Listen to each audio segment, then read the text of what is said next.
Assalamualaikum warahmatullahi wabarakatuh. Perkenalkan, nama saya Deanila Anggraini dengan NPM 2151030021 dari Prodi Akuntansi Syariah kelas D, Fakultas Ekonomi dan Bisnis Islam. Di sini saya akan menyampaikan materi aktiva tetap. Yang pertama, pengertian aktiva tetap.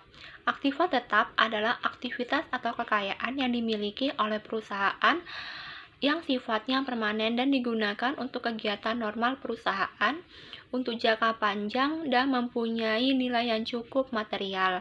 Yang selanjutnya, karakteristik aktiva tetap. Yang pertama, digunakan dalam jangka normal perusahaan, artinya aktiva tadi dimiliki untuk digunakan, bukan untuk dijual kembali atau sebagai investasi. Yang kedua, manfaat aktiva yang lebih dari 1 tahun atau 1 siklus operasional normal perusahaan. Dan yang terakhir, mempunyai nilai yang cukup material, artinya nilai atau harga aktiva tetap cukup tinggi. Yang selanjutnya, aktiva tetap berdasarkan sifatnya. Yang pertama, aktiva tetap berwujud. Aset tetap yang mempunyai bentuk fisik yang dapat dipergunakan untuk kegiatan operasional perusahaan, contohnya kendaraan, mesin, gedung, tanah, peralatan, dan lain-lain. Yang kedua, aktiva tetap tidak berwujud.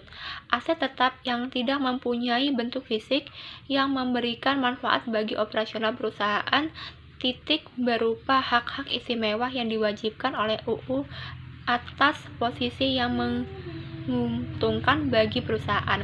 Contohnya goodwill, hak paten, hak merek, dan lain-lain. Yang selanjutnya, hak perolehan aktiva tetap. Harga perolehan aktiva tetap meliputi semua biaya yang dikeluarkan untuk mendapatkan aktiva tersebut sehingga siap dipakai dalam kegiatan perusahaan. Materi selanjutnya adalah yang termasuk harga perolehan, yaitu harga beli aktiva, biaya angkut, biaya pemasangan, biaya asuransi saat pengangkutan, biaya percobaan, biaya komisi, dan biaya balik nama. Yang selanjutnya, contoh cara mencari harga perolehan. Sebuah mesin dibeli dengan harga faktur 8 juta, kemudian biaya pengangkutan 250.000, biaya pemasangan 150.000 rupiah, biaya instalasi 300.000, biaya percobaan 300.000. Nah, itu semuanya dijumlah, totalnya 1 juta.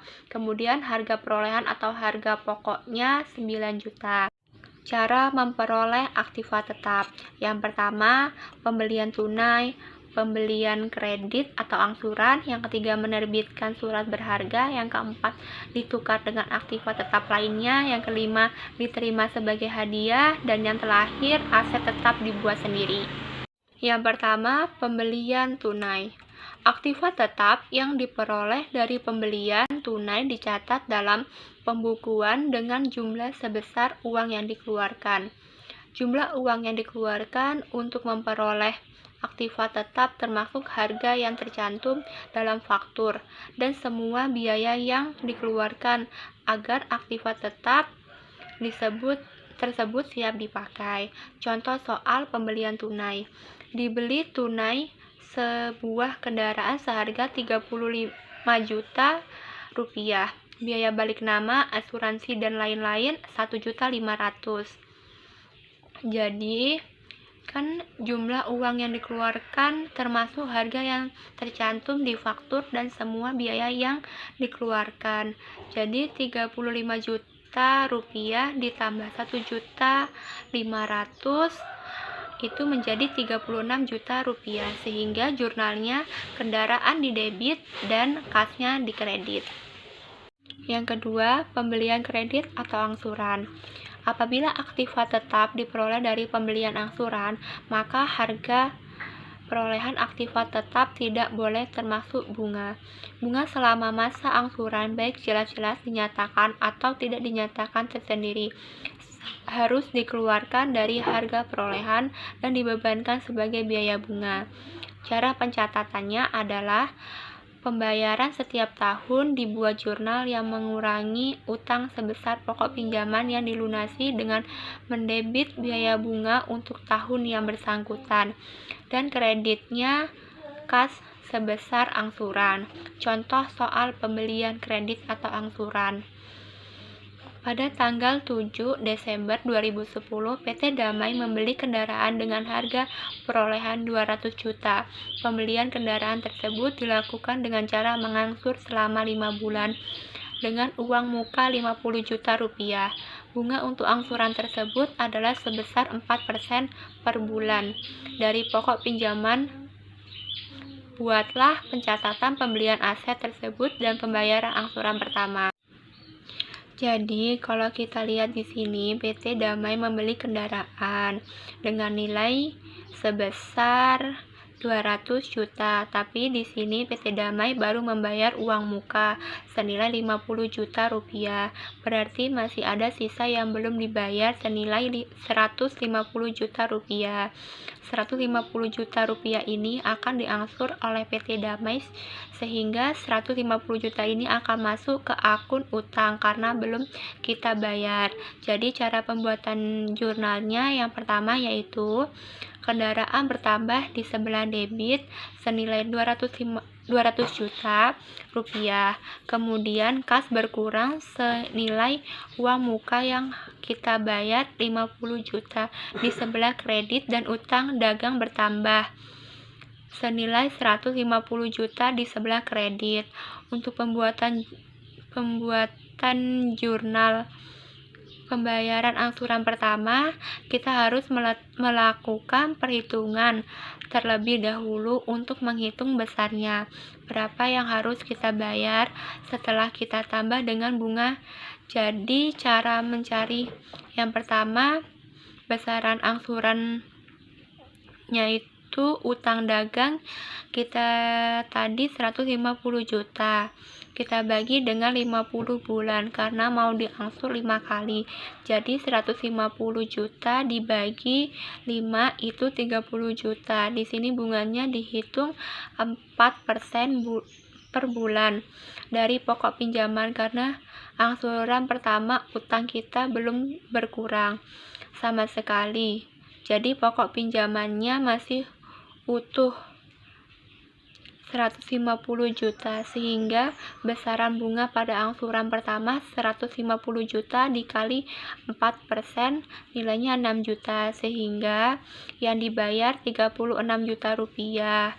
Jadi cara memasukkan ke dalam jurnal di sini utang dagang berkurang senilai dari angsuran 30 juta rupiah di sebelah debit, kemudian ada beban bunga bertambah di sebelah debit senilai 6 juta, kreditnya kas berkurang senilai 36 juta rupiah.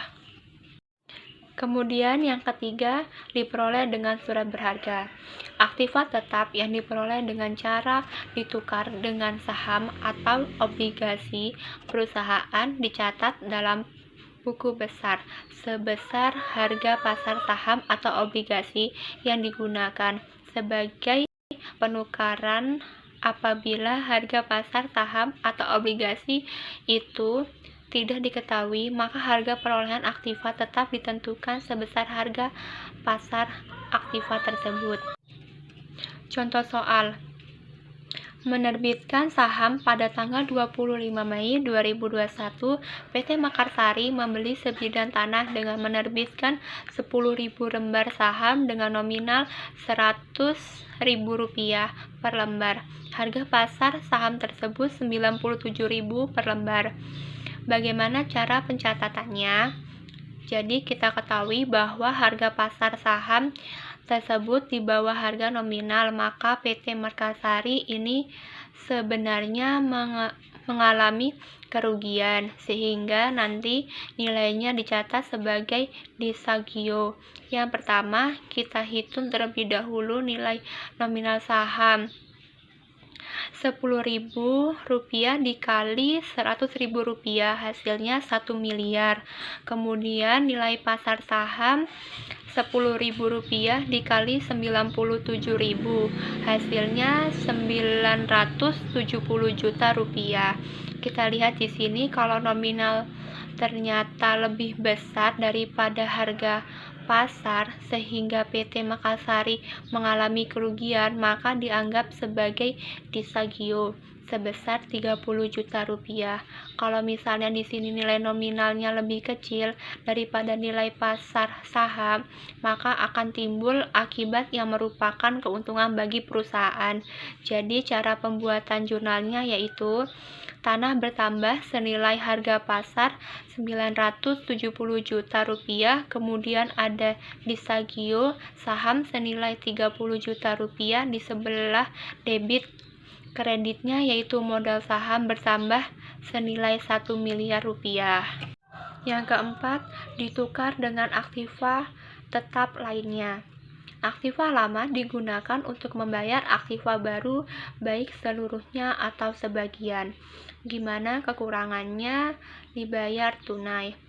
Contoh soalnya, ditukar dengan aktiva tetap lainnya pada tanggal 15 Maret 2020, PT Sinar menukarkan sebuah mesin yang diperoleh dengan harga Rp250 dan telah disusutkan sebesar Rp110 juta. Dengan sebuah kendaraan, harga pasar kendaraan tersebut Rp120 juta. Jadi di sini PT Sinar menukarkan mesin yang dimiliki dengan sebuah kendaraan. Maka di sini cara perhitungannya, yang pertama kita harus mencari terlebih dahulu nilai aset tetap yang dimiliki PT Sinar, yaitu mesin. Jadi caranya nilai buku mesin diperoleh dari harga perolehan mesin Rp250 juta. Kita kurangi dengan akumulasi penyusutan mesin sebesar Rp110 juta, sehingga nilai buku mesin itu Rp140 juta. Kemudian mesin tersebut ditukarkan dengan kendaraan. Harga perolehan kendaraan Rp120 juta. Kita lihat di sini PT Sinar mempunyai mesin senilai Rp140 juta. Ditukar dengan kendaraan nilainya Rp120 juta. Maka jelas di sini PT Sinar mengalami kerugian sebesar Rp20 juta. Yang kelima, diperoleh dari hadiah atau donasi. Aktiva yang diterima sebagai hadiah dicatat sebesar harga pasarnya.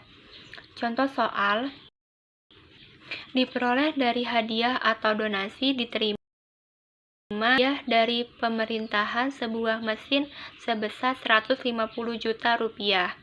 Di sini kita menerima hadiah dari pemerintah, maka jurnal yang dapat kita buat yaitu mesin bertambah di debit senilai Rp15 juta, kemudian ada modal donasi di kredit sebesar Rp15 juta.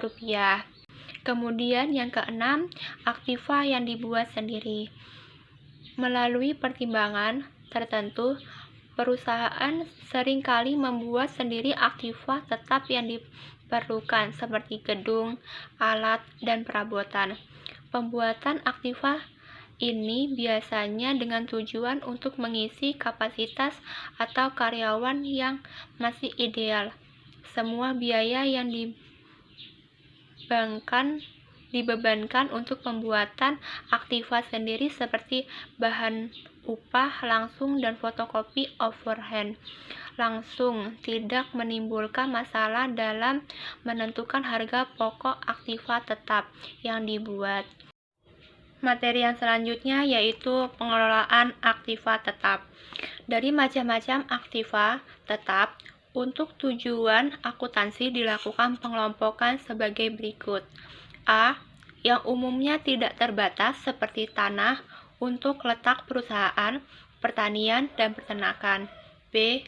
Yang umumnya terbatas dan apabila sudah habis masa penggunaannya dapat diganti dengan aktiva sejenis, misalnya bangunan, mesin, alat-alat, mebel, dan lain-lain.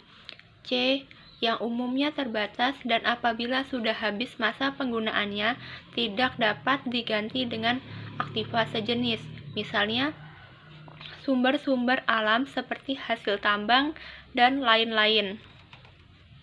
Sekian dari saya. Wabillahi taufik walhidayah. Wassalamualaikum warahmatullahi wabarakatuh.